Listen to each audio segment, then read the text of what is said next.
नमस्कार। नमस्कार। आज हम रामायण के बहुत ही भावुक और कह सकते हैं एक निर्णायक मोड़ पर बात करेंगे। जी। राजा दशरथ का निधन और फिर चित्रकूट में भरत और श्री राम का वो मिलाप। हाँ, वो बहुत ही महत्वपूर्ण प्रसंग है। हमारे पास जो रामायण के अंश हैं वो इन घटनाओं का बड़ा सजीव चित्रण करते हैं। बिल्कुल। तो आज की इस गहन चर्चा का मकसद है कि इन घटनाओं को, पात्रों की जो गहरी भावनाएं हैं और उनके फैसलों के पीछे छिपे मतलब को समझा जाए। बिल्कुल। हम देखेंगे कि कैसे व्यक्तिगत दुख और इतनी उथल पुथल के बीच भी कर्तव्य, त्याग और प्रेम के आदर्श दिखते हैं। हाँ, तो चलिए अयोध्या के उस शोक भरे माहौल से ही शुरू करते हैं। श्री राम वन चले गए, उसके बाद राजा दशरथ पर क्या बीती? देखिए, वो राम का वियोग सह नहीं पाए। ये उनके लिए असहनीय था। पिता का प्रेम इतना गहरा था कि वो लगातार राम, सीता, लक्ष्मण बस उन्हीं को पुकारते रहे। हाँ, उल्लेख भी है कि प्राण तजत नयन भरी बारी। जी हाँ, बिल्कुल। आंखों में आंसू भरे हुए ही उन्होंने प्राण त्याग दिए। ये सिर्फ पुत्र मोह नहीं था, शायद वो वचन का बोझ भी था जिसने उन्हें इस हाल में पहुंचाया। सच में बहुत ही मार्मिक है ये। अच्छा, इस दुखद घटना का, इस वज्रपात का पूरी अयोध्या पर फिर क्या असर हुआ? जाहिर है शोक तो फैल ही गया होगा। शोक से भी कहीं ज्यादा। ऐसा कहा गया है कि अयोध्या नगरी जैसे दुख के अथाह सागर में डूब गई। अयोध्या बनी दुख समुद्र व्राधिरु। ओह! हर कोई, हर नागरिक, हर दरबारी, सब व्याकुल, सब दुखी थे। राजा का ना रहना और राम का चले जाना, हाँ, दोनों ने मिलकर अयोध्या को जैसे अनाथ सा कर दिया था। बिल्कुल। और इसी उथल पुथल के बीच में भरत अपने ननिहाल से वापस आते हैं। जी। उन्हें अयोध्या में आकर क्या पता चलता है? उनके लिए तो ये दोहरा आघात रहा होगा। हाँ, बिल्कुल। अयोध्या पहुंचते ही पहले तो उन्हें पिता के निधन का समाचार मिला और फिर साथ ही वो कड़वा सच कि उनकी अपनी माँ कैकेयी ने ही राम को वनवास और उनके लिए राज्य मांगा था। ओ, सुनी कई चरित मन जाना। जैसे ही उन्हें कैकेयी के इस काम का पता चला तो उनका दुख जो था वो गुस्से में बदल गया। ये सिर्फ माँ पर गुस्सा नहीं था, ये शायद धर्म पर, न्याय पर एक चोट जैसा अनुभव था उनके लिए। और यहाँ ये बात मुझे हमेशा बहुत प्रभावित करती है कि भरत ने फौरन ही राज्य को अस्वीकार कर दिया। हाँ, उन्होंने अपनी माँ से क्या कहा ये भी बहुत महत्वपूर्ण है। क्या कहा था उन्होंने? उन्होंने बहुत साफ शब्दों में कहा, सुनो मातु कुराई, मोई न चाहिए राज बिराई। अच्छा।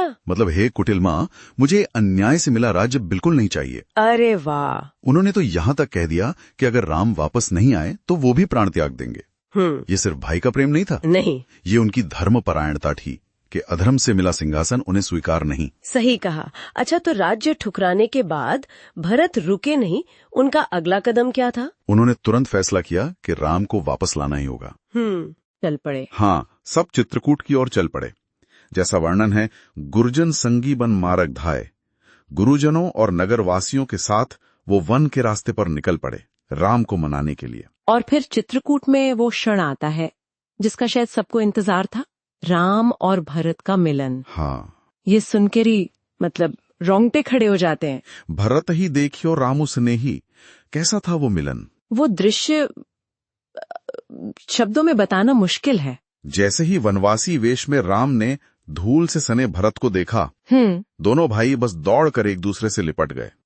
वो मिलन इतना भावुक था, इतना प्रेम भरा था कि कहते हैं वहां पत्थर भी पिघल गए होंगे। सचमुच। और एक पंक्ति है, देखत बन भयो अवधु हमारा।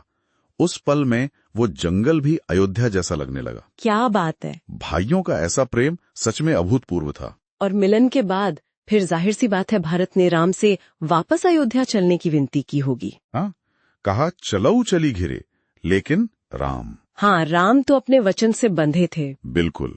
राम ने बड़े प्यार से पर दृढ़ता से भरत को समझाया। उन्होंने रघुकुल की रीति और पिता के वचन की याद दिलाई। सदा रहो रघुकुल मर्यादा प्यारी। हाँ, उन्होंने साफ कहा कि 14 वर्ष का वनवास पूरा करना उनका धर्म है और वो इससे पीछे नहीं हट सकते। ये कर्तव्य निष्ठा थी। तो फिर ऐसी स्थिति में समाधान कैसे निकला? यहीं पर वो प्रसिद्ध पादुका वाला प्रसंग आता है ना? जी हाँ, बिल्कुल। जब राम किसी भी तरह लौटने को तैयार नहीं हुए तो भरत ने उनके चरणों में गिरकर उनकी खड़ाऊ मांगी। चरण पादुकाएं। हाँ, चरण पादुकाएं। देहु मोहि चरण पादुका भाई। उन्होंने कहा कि वो इन्हीं पादुकाओं को सिंहासन पर रखेंगे और राम के सेवक और प्रतिनिधि बनकर अयोध्या का राजकाज संभालेंगे जब तक राम लौट नहीं आते। ये तो मतलब एक अनोखा ही राज्याभिषेक हुआ, पादुकाओं का राज्याभिषेक। हाँ बिल्कुल, अनूठा और शायद अद्वितीय।